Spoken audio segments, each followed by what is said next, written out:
弟兄姊妹平安，今天是2026年的2月9号。今天的经文是诗篇119篇105节到112节，列王纪下卷22章第3节到20节，罗马书11章第2节到第10节。今天要跟大家分享的主题是不放弃。今天的经文当中提到了约西亚王的时期，他们在重建圣殿毁损的部分，这对三峡教会而言也是一个非常重要的提醒。因为呢，圣殿的重建或是整建只是一个过程，不是目的。也因为在这样的一个建堂的过程当中，他们的诚实，所以就得到上帝的欢喜。在列王纪下卷22章第3节到20节的记载当中，我们看见了他们在圣殿当中发现了那代表上帝话语的经典。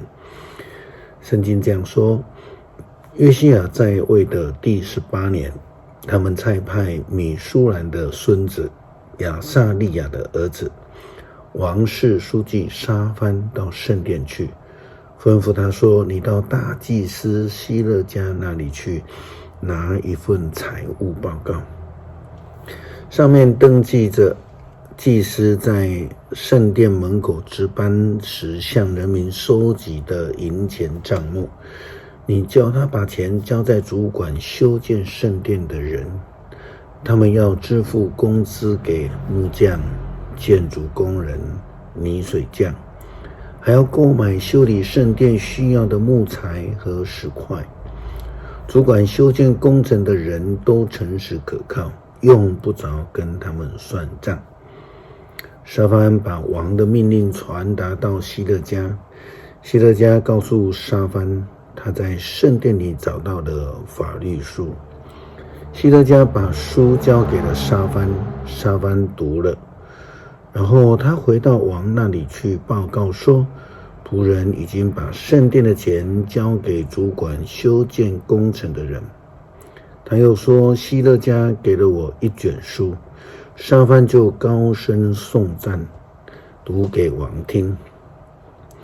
王听到法律书上的话，就撕裂衣服，吩咐希勒家祭司沙番的儿子亚希干、米该亚的儿子雅各坡、王室的书记沙番和王的侍从亚撒亚，说：你们去为我和全犹大人来求问上主，查明这卷书的教训是什么。上主向我们发烈怒，是因为我们祖先没有听从他的话，没有照这书上所记载的去做。希勒家祭司亚希干、雅各坡、沙将和亚撒亚去求问一个名叫户勒大的女先知。女先知住在耶路撒冷的新区，她丈夫沙龙是特瓦的儿子，哈尔哈斯的孙子，担任主管圣殿礼服的职务。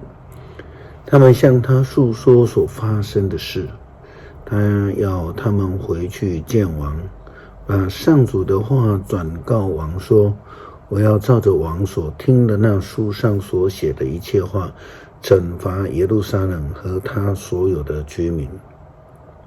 他们遗弃了我，向别的神明烧香，以他们所造的偶像激起我的愤怒，所以我要向耶路撒冷发烈怒，不会止息。至于王本人，我上主以色列的上帝这样说：你一听书上所写的，就在面前谦卑悔改；你一听我警告要惩罚耶路撒冷和他的居民，使他成为荒凉令人咒诅的地方，你撕裂衣服向我哭泣，我就听了你的祷告。因此在你死以后，我不降灾难给耶路撒冷，在你死以前，我不降灾给耶路撒冷，我会让你平平安安的离世。这些人就把这些信息带回给约西亚王。你说上帝的话语是基督徒最基本最重要的赐福与基本要求。如果基督徒没有上帝的话，就像是在新旧约当中的间隔400年里面没有上帝的启示，也就没有上帝的同在。因此呢，耶稣基督的降生才会被上帝称为以马内利。难道是基督徒被上帝放弃了吗？当然不是。上帝从不放弃人，即便是以色列人离开了上帝的道路，上帝也不放弃人。在罗马书11章第2节到第10节，保罗也是这样的提醒：上帝没有弃绝他从远古就拣选了的子民。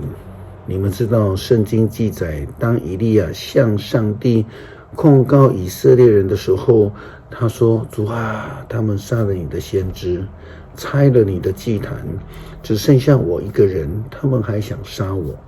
上帝怎么样回答他？他说：我为我自己留下7000人，他们都没有跪拜过假神巴力。现在的情形也是一样，上帝出于自己的恩典所拣选的人只剩下少数。上帝的拣选是出于恩典，而不是根据人的行为。如果是根据人的行为，所谓的恩典就不是真的恩典了。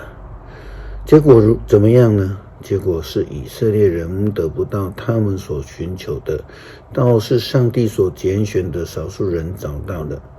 其余的人对上帝的呼召充耳不闻，正如圣经所说，上帝使他们的心灵麻木，直到现在，他们的眼睛不能看，耳朵不能听。大卫也说，愿他们在宴会上陷入圈套，被抓住，愿他们绊倒了，遭受惩罚。愿他们的眼睛昏暗，不能看见，愿他们弯腰驼背，无休无止。